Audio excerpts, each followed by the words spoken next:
Hello বন্ধুরা, মিষ্টি recipe and ব্লগসে তোমাদের আরও একবার স্বাগত জানাই। বিকাল থেকেই ছেলে খুব বায়না ধরেছে ওর পিৎজা চাই, তাই পিৎজা অর্ডার দেবো কীভাবে? বিকাল থেকে এত বৃষ্টি হচ্ছে, অর্ডার দেওয়ারও সুযোগ নেই, তাই বাড়িতে যা ছিল তাই দিয়েই বানিয়ে ফেললাম। পিৎজার ডোর তো তৈরি করতে গেলে একটু দেরি লাগবে, তাই আমি বানিয়ে ফেললাম পাউরুটি দিয়ে পিৎজা। সবার ফার্স্টে প্যানে অল্প একটুখানি তেল দিয়ে খুব ভালো করে তেলটাকে গরম করে নেবো। যেহেতু এখানে আমি এগ পিৎজা বানাচ্ছি, তাই দুটো ডিম নিয়ে খুব ভালো করে ভুজিয়া বানিয়ে নেব।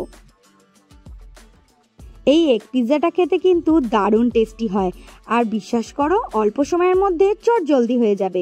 তো চলো দেখো, আমাদের এখানে কিন্তু এগ ভুজিয়া রেডি হয়ে গেছে। ওপর থেকে দিয়ে দিলাম একটুখানি বিট নুন, আর ওপর থেকে দেবো একটুখানি অরিগ্যানো। তোমাদের কাছে যদি ইটালিয়ান হার্বস থাকে সেটাও দিতে পারো, বা অল্প ভাজা মশলা অ্যাড করতে পারো।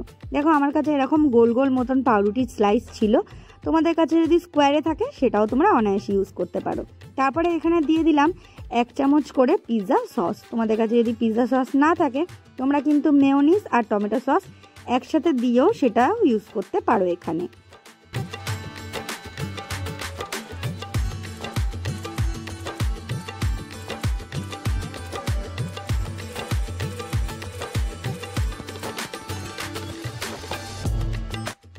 সবকটা পাউরুটিতেই কিন্তু পিৎজা সস লাগানো হয়ে গেছে। এবার ওপর থেকে দিয়ে দেবো পেঁয়াজ, ক্যাপসিকাম আর টমেটো কুচি। তোমরা কিন্তু এই সময়তেই কাঁচা লঙ্কাও ইউজ করতে পারো, আমি এখানে কাঁচা লঙ্কাটা ইউজ করব না। এবার দেখো ওপর থেকে দিয়ে দেবো যে ডিমের ভুজিয়াটা করে রেখেছিলাম, সেই ডিমের ভুজিয়াটা দিয়ে দিচ্ছি। তোমরা এখানে কিন্তু চিকেন কিমাও ইউজ করতে পারো, বা পনিরটাকে গ্রেট করেও এখানে অনায়াসে ইউজ করতে পারো, বা কর্নে ইউজ করতে পারো। সেটাকে খুব ভালো করে সেদ্ধ করে নিয়ে তোমরা ইউজ করতে পারো। তারপরে ওপর থেকে দিয়ে দেবো মজরেলা চিজ। তোমাদের কাছে যদি মজরেলা চিজ না থাকে, তোমরা কিন্তু নর্মাল চিজও ইউজ করতে পারো। যেহেতু পিৎজা খেতে ইচ্ছা হচ্ছে, তাই কিন্তু মজরেলা চিজ দিলে তার টেস্টটা কিন্তু অন্যরকম হয়, তাই মজরেলা চিজটাই আমি ইউজ করলাম।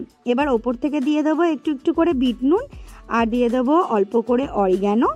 সবগুলোতেই ছড়িয়ে দেবো সুন্দর করে। এবার ওপর থেকে একটু স্প্রেড করে দেবো ব্ল্যাক পেপার, আর দিয়ে দেবো একটুখানি চিলি ফ্লেক্স। তোমরা কিন্তু চিলি ফ্লেক্সটা এটা দিতেও পারো, নাও দিতে পারো। দেখো খুব সুন্দর করে কিন্তু রেডি করে নিয়েছি। এবার এটা বেকিংয়ের পালা। আমি কিন্তু গ্যাসেই বেক করব, তাই প্যানে দেখো অল্প করে একটু বাটার দিয়ে নিচ্ছি। বাটারটাকে খুব ভালো করে স্প্রেড করে দিয়ে গরম করে নেব। তার উপরে একটা করে করে পাউরুটি এইভাবে দিয়ে দেব।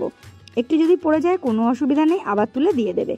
দেখো এইভাবে দিয়ে নিলাম। এবার ঢাকনা চাপা দিয়ে 2 মিনিট মতন আমি বেক করে নেব।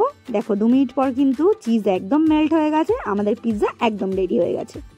মন যখন চাইবে পিৎজা খেতে আর হাতে একদম সময় কম, তোমরা কিন্তু এইভাবে পিৎজা অনায়াসেই বানিয়ে নিতে পারো। ছোট থেকে বড় কিন্তু সবাই খুব ভালোবাসবে এই পিৎজা। তোমরা কিন্তু অবশ্যই ট্রাই করো বাড়িতে। আর যদি আমার রেসিপি ভালো লেগে থাকে, তাহলে কিন্তু অবশ্যই কমেন্টে জানিও তোমাদের কেমন লাগলো। আর ভালো লাগলে অবশ্যই একটা লাইক করে দিও, সাবস্ক্রাইব করে পাশে থেকো। Thanks for watching.